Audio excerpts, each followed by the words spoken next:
Hello everyone and Madayaw. It's me, Madayaw, and this is part 2 of a Steam Theater Masquerade.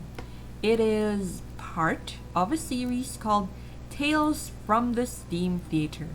First published in 2017, it is available on Amazon. Amazon.com/author/Madayaw. Maitarue. Now let's begin. Chapter 2. Wilfred Gunther Bradley, Baron of Closhire, was in a whole new world. This was not your typical theater, albeit underground. The walls leading down were lined with red and black velvet. The lights were dimmed, so he had to descend with care. It felt like descending into Dante's Inferno. When he was deep inside the corridors, the walls moved and parted. Wilfred gasped when the red velvets parted and revealed 2 rows of automatons. These automatons were different from the automatons in the theater. They were taller, sharper, and made of black steel instead of the shiny golden brass. When their eye sockets glowed red, Wilfred knew he was in trouble. He started to run deeper underground. The ground was rough. The ground was hard, but not rough. It was not cobbled either. It was dense and clearly man-made. But this was the Marquis and the Phantom. Automatons must have paved the flooring. He shuddered. What might pop out of the floor? Will! That voice. His nickname. It was triggering memories. Who was Lady Gears? Most of his friends called him Bradley. His father and mother called him Wilfred. Nobody called him Will except she couldn't be. He shook his head. A rather large automaton stepped out of the formation and blocked his way. It waved its scythe-like arms. Wilfred ducked, barely missing being hit in the head. He jumped in between the automaton's leg and rolled to the other side. Before he looked back, he made sure he ran a good distance. The automaton was tall. His scythe-like arms were not just decoration. They were razor sharp. Did the Marquis's grandfather win the war because of these? Another automaton jumped in his path. This had a different contraption in its arms. There were attachments, like a small crossbow, but he knew its impact would be anything but small. This automaton had a weapon on its own. These were the Marquis's creation, after all. The first projectile nearly hit him. Wilfred was able to duck out of the way. The second projectile aimed at him while he was down on the floor. He rolled away as the steel narrowly hit the floor. It embedded itself in the brick floor. He gulped. As the creature reloaded a crossbow bolt, Wilfred barreled into it and knocked it down. He proceeded forward. A third automaton was larger. It was 7 feet tall, muscular, and had a spiked mace or hands. But it was guarding the door to his destination. It was completely black and very imposing. Sweet heavens! He couldn't help but shudder. This was only one automaton. He tried to imagine 100 of these in the battlefield. No wonder the Marquis and his grandfather were formidable. Although why the present Marquis de Shot chose the theater life instead of earning coin as a mercenary, he didn't know. The clock was ticking. He needed to get to Lady Gears. How was he able to get past this automaton when it came at him? He had to jump back. Behind him he saw the 2 previous automatons approaching. He was dead, he knew it. Think, Will, think! He was in the brink of screaming, of running away when he noticed something on the automaton's chest. He looked behind him and back to the automaton at front. It was unmistakable. Each automaton had a keyhole in their breast. It was the same keyhole as Lady Gears. He swore to it. They all had the same design. If Lady Gears needed 3 turns clockwise to function, would it mean that 3 turns counterclockwise would mean the opposite? Would it? The large automaton raised its arms to ready itself before losing his guts. He rushed forward and placed the key into the slot. He turned the key counterclockwise 3 times. The giant automaton stopped mid-stride. "It worked," he breathed. While the other 2 automatons were still far behind, he rushed to the far door and entered it. He stumbled into the dark. Feeling his way back to the door, he slipped and fell on the floor. When the lights opened, Lady Gears was standing on a pedestal. From the far wall, several ladies came out. They were scantily clad in gossamer pants and pasties, exposing their breasts. When they finally finished their dance, they pounced on him, holding him in very compromising places. "I beg your pardon, madam." He tried to push their hands away. "I must go." He looked up to Lady Gears. Her eyes were closed. Was he too late? He pushed the ladies rather aggressively. He had to get to her. They hissed at him. Then their faces fell, revealed that they were automatons. At that moment, he didn't have time to worry about them. He had to save her. Will punched and kicked his way out of their embrace. When he got to the platform, he fished out the key to make her breathe, but found his pockets empty. Wilford patted his pockets. "Looking for this?" Wilford looked behind him and spotted the phantom. He gasped. It was Monsieur Bricoman, with an army of automatons behind him. The spider-like automaton was standing on his left. On his right were the rest, and the lady automatons were behind him. "Monsieur, please, I must save her," Will begged. The phantom approached him. "She is mine," he intoned. "Please, all I ask is to save her," the Baron said. The lights all flickered and went to full blast, as if 1,000 gaslights were fired up. He was blinded for a moment, his eyes adjusted. They were in a sort of underground arena. He could see seats and patron boxes just like the theater. There was a circular platform where they stood. It looked like where gladiators met in battle. "You will have to fight my best warriors to get to her," the phantom declared. "Oh, and you have roughly 10 minutes before Lady Gears expires." The phantom stepped aside while the lady automatons and the war automatons lined the sides of the arena. There was no exiting without a fight. From the far door, the warrior came. The phantom put the key on a chain and tossed it to him. The fighter put it around his neck. Will put up his fist, readying himself for that monstrous automata who would fight him.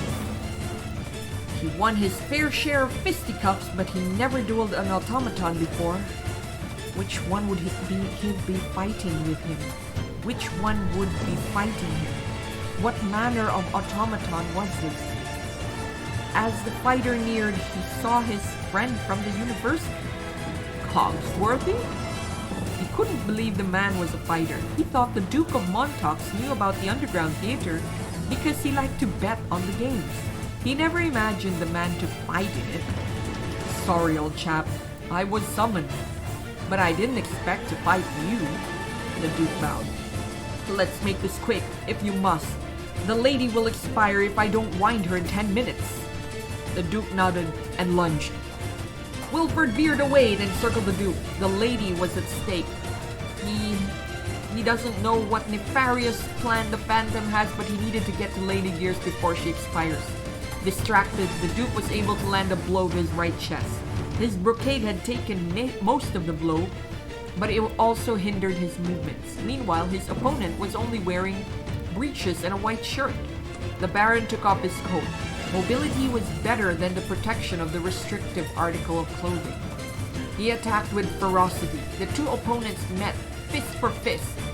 They wrestled and blocked. Each was evenly matched. While the Duke was stocky and his blows were harder, the Baron was fast on his feet and were able to deflect most of the blows. "Where did you learn to block that way?" the Duke asked. He assumed his fighter's stance. "My nanny was from the Orient. She noticed that I was small but quick, so she taught me the art of fighting from her homeland." The Duke did a 1-2 jab, but only managed to wing the Baron on the first jab. They both attacked again. This time, the Duke was able to land a good one on his left eye. "I'll feel that in the morning," he quipped. "Try cold raw meat. Just put it on the eye until the swelling reduced." This was nothing personal to the Duke. A fight was just a fight like any other fight. "What did the Phantom take from you?" The Duke shrugged. "He didn't take anything from me. Monsieur Bricoman offered me 500 neo-pounds to beat you into a pulp. I got bored from the dancing with the chits and their unwed aunties, so I accepted." So, the Baron thought, this was all for money and entertainment. Before tonight, he would have thought the same. He might have taken up a similar offer for sport, but not tonight. Tonight was all about saving an intriguing angel. Lady Gear started to gasp and wheeze for air. Time was running out. He had to end this. "Is she really that important to you?" "I met her only tonight, but a gentleman must always rescue a lady," he stated. "Give me your best shot then." It was unreal. Between the pain in his eyes and other body parts, he was getting slower. The Baron attacked one last time, giving his best, giving it his all. He frowned as the Duke just stood his ground. His fist landed a good uppercut on the Duke of Cogsworthy, knocking him back. "I yield." The Duke held up the key for the Baron. Without another thought, Wilfred ran to the lady. He hopped on the platform and slotted the key into her keyhole. 3 clockwise turns later, she was able to breathe again. She gasped air when her gasps of air were music to his ears. He untied her hands and hopped off the platform. "Bravo, dear Baron." He tried to run to the door with Lady Gears, but she flew out of his arms. "Amanda!" He tried to grab her, but she flew beside the Phantom. "You know me." She took off her mask and revealed herself to him. It is you. When you called me Will, I knew right then who you were, but I didn't want to believe." He smiled. She was older now, but in a way she was very much the same girl he remembered. "You were just a tomboy, always running around rooftops and swinging near chimneys." "I was always running after you, but you didn't seem to notice." "Oh, I notice." "Did you, Will? It seems you were more interested in painted ladies and loose chits." But I always have a place in my heart for you." "I have to ask, why were you with Monsieur Bricoman?" "I have to stay in the theater. I am indebted to Monsieur Exeter for 6 years," she answered. "Whatever your price is, sir, I shall pay it." Wilfred had the means. His vast fortunes were enough to keep him in luxury for 10 lifetimes. The Phantom gave a hollow laugh. "I do not need your coin, my lord." "What do you want?"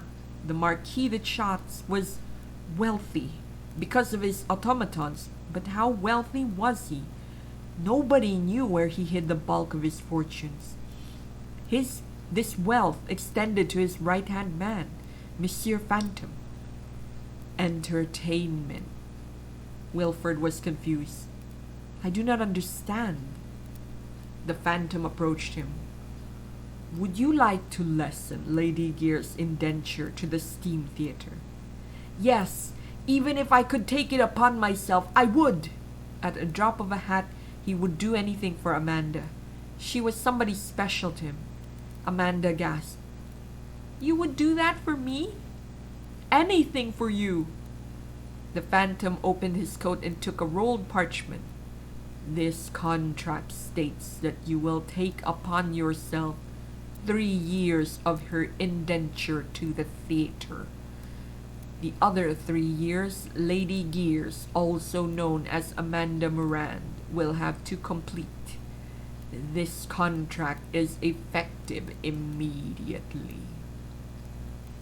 Wilfred took the rolled parchment and read it. "What exactly will I be doing?" He didn't think he had skills in dancing and singing. "To fight, my lord.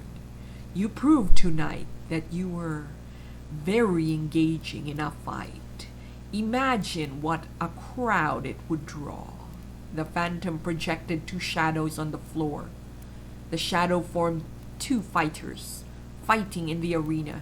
It was clear one was him. "No, Will, you don't have to do that for me," Amanda told him, but her cries were unheard. "I shall do it," he signed his name on the parchment. "It is done," the mechanical man declared. "Welcome to the theater, Baron Bradley."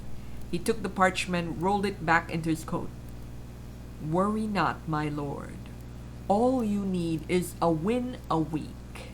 I shall see both of you tomorrow." The lights went out for a second. When it came back up, the phantom was nowhere to be seen, and neither were the automatons. Wilford shuddered. The phantom was a force to be reckoned with. His automatons were fast, and he was sure the automatons in the underground theater could conquer neo-industrial London should the Marquis wish it. His bouts in the tunnel were child's play. Why he and the Marquis would rather have a theater than a palace, the Baron could not fathom why. "Bradley, I shall take my leave," the Duke said. "You let me hit you, then yield. Why?" The Duke had every opportunity to beat him, but he could see that the man was holding back. "Let's just say I'm a romantic fool," the Duke said. "Next time we fight, I won't hold back, so you better be sharper."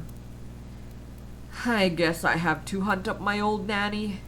I have neglected my old training. Thank you.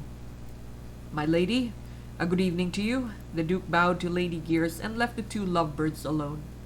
Wilford ran to Amanda. She kissed him shyly and sweetly. "Thank you for winding me. I never doubted you could have bested the automatons and the Duke. But I must confess, tonight's hubbub was all my idea." I beg your pardon? Why?" She paced in front of him. He smiled, remembering she always did this when she was coming up with an excuse. "Would you have noticed me without my accoutrements?" she asked him, wings pumping. She gave a twirl to show her whole outfit. It was an outfit that would certainly call attention to herself. The old Amanda would never have worn anything so daring. "I would," she wrinkled her nose. "You've never even noticed me, Will. You notice ladies, painted faces, light skirts, but never me. When my father sent me to the country, you only visited me once, but you were chasing my housekeeper more than chatting with me." He blushed. During his youth, he was such a cad. He was still a cad. Until tonight. Tonight changed him in ways she will never know. "I should have told you how I felt. You were always there, right behind me, waiting for me. I thought you'd wait a while longer. If I had expired before then, the possibilities were real. I'm sorry, Amanda." She pushed her cleavage to him and he blushed even more. "You never noticed me as a lady."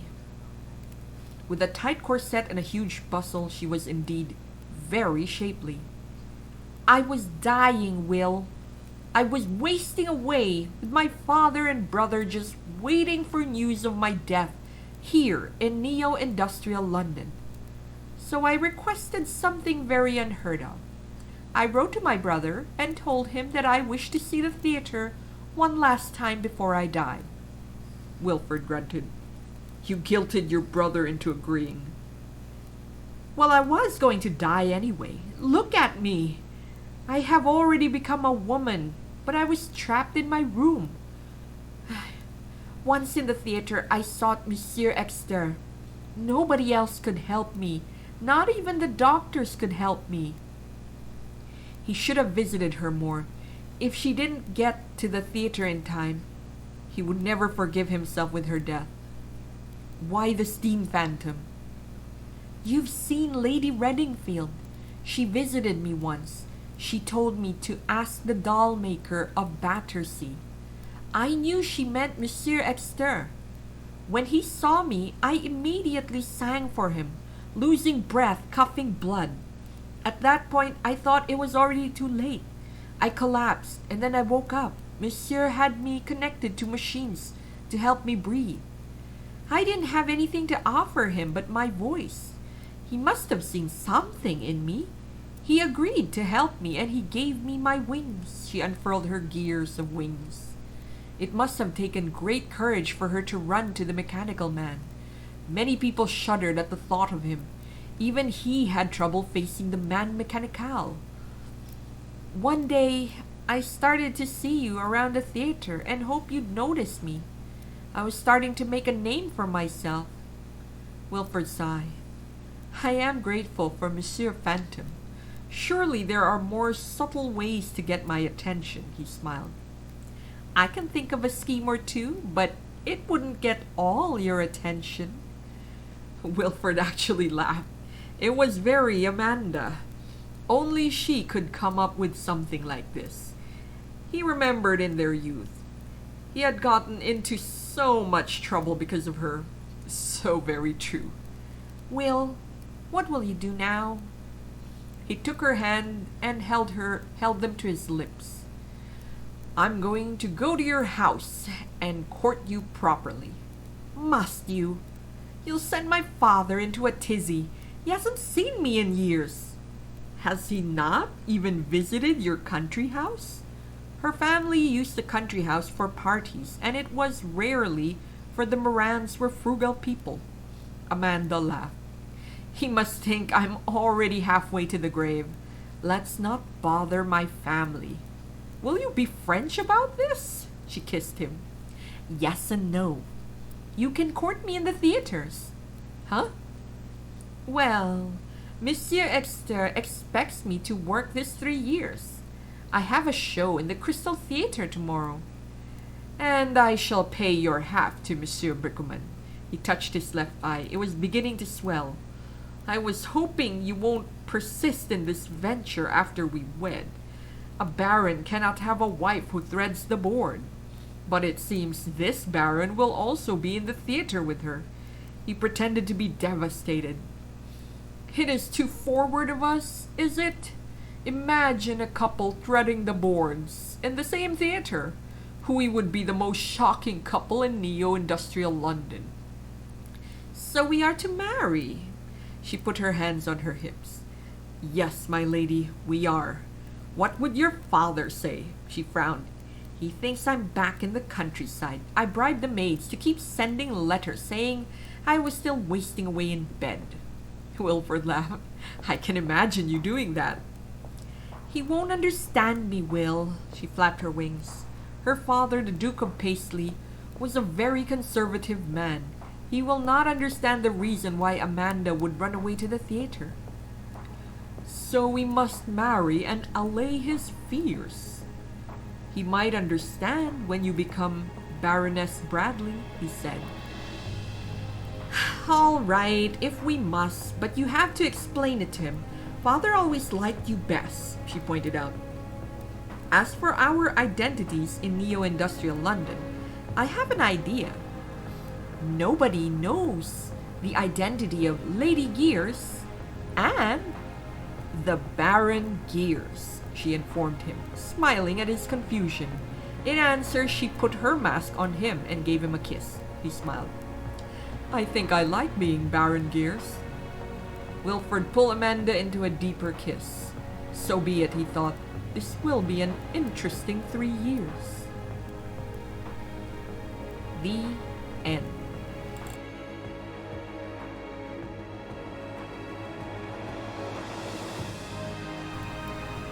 Author's note.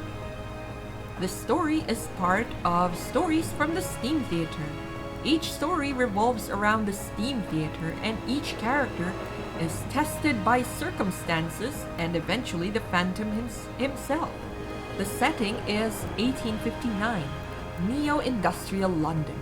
It is the era of Pax Industriale, or industrial peace. In this world of commerce, airships rule the skies. But the theater ruled the streets. Entertainment is more valuable than gold. Enter the Steam Theater, where entertainment is world class. Be served and waited on by tiny automatons. Let steam and lights guide you. Only the finest performers may present. Unsavory bunches are not allowed. Come and see. Strapped for dosh? Bargain with the Steam Theater's mysterious master, the Phantom Exterbricament. What will you be willing to exchange for your heart's desire, love or limb? Whichever you take, you will be baptized in steam before you can even perform.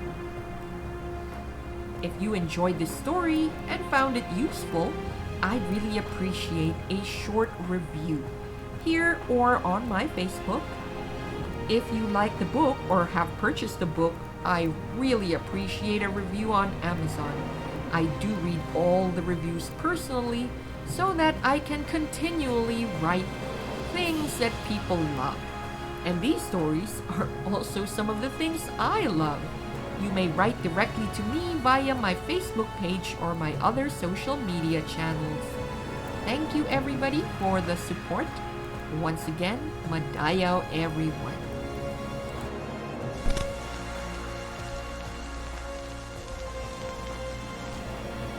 So, did you enjoy that? I hope you guys did. Don't forget to like, follow, and share. I will have more of these soon, especially if I know some people like having the book read to them. I will not be reading all of my books, of course, because I would like you guys to purchase some of them on Amazon. But I will be reading some and giving teaser to some and even have original stories here. All of my books are original, so please follow me on Amazon, on Facebook, Instagram, and here on YouTube. Thanks everyone!